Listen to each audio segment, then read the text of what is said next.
previous circle, someone once told me, the previous crop circle Yes. that you showed, that is actually the equation for infinity, or? Yes, well, that's what I was showing you earlier, is that Bach curve that you can continue to infinity and still have a boundary around it. So it's really interesting that they're showing that specific geometry that I've been using for years to map out the geometry of space-time, of hyperspace. So, you know, my belief is that they're trying to tell us about the geometry of life, or the geometry of the universe. Do you find this geometry in other structures on the planet?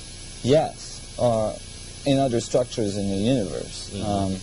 And we actually, when you look at the way cells develop in the human body, and we'll take a look later on, maybe if we have time, of how the cells develop in the human body, they actually develop under that very specific fractal geometry of 4 cells making 8, 30, 16, 32, 64, and so on. 64 being the key number here to my geometry. So actually there's physical evidence you can touch that the human body is based on that specific geometry. Isn't that incredible? Now, not only that, but if you look at how these cells actually came together, they make this star tetrahedron that I was talking to you about. Those 2 tetrahedrons put together. If I put a sphere around each of these tetrahedron, they intersect making these petals in the octahedron cavity.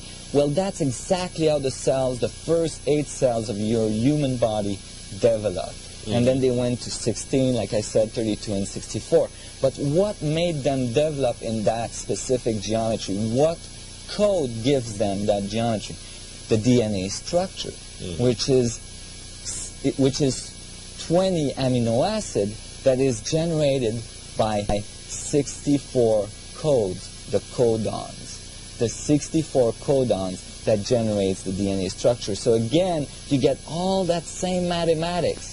It's all there, even at the human level, at the human body. And that's where, in philosophy and in understanding of consciousness, it starts making sense. All information in the universe generating atomic structure from which consciousness emerge, information emerge.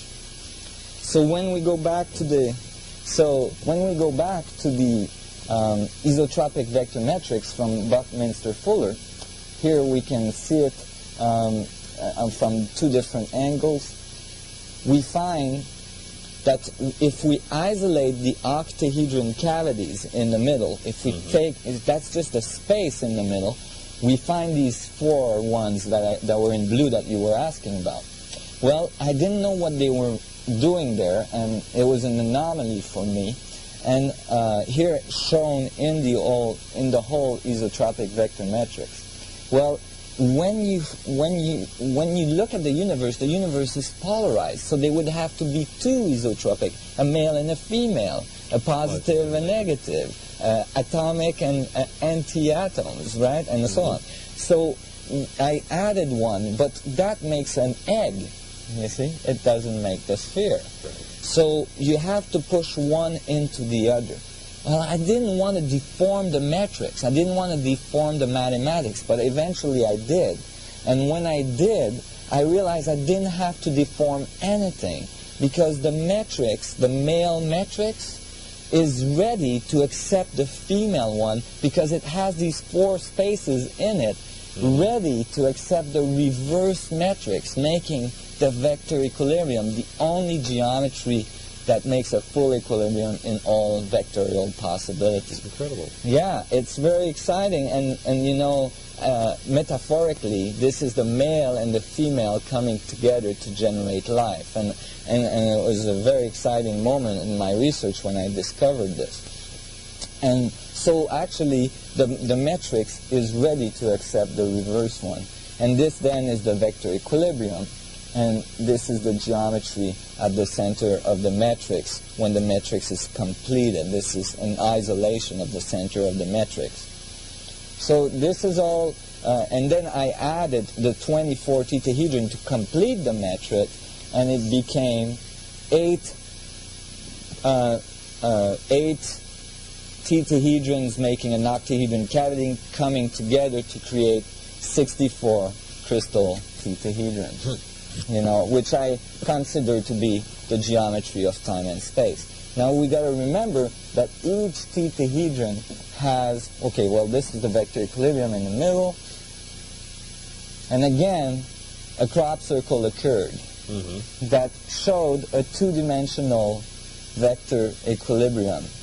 And here we'll see when we put the two-dimensional vector equilibrium in 3D, thus when we move this into 3D, we get the true vector equilibrium.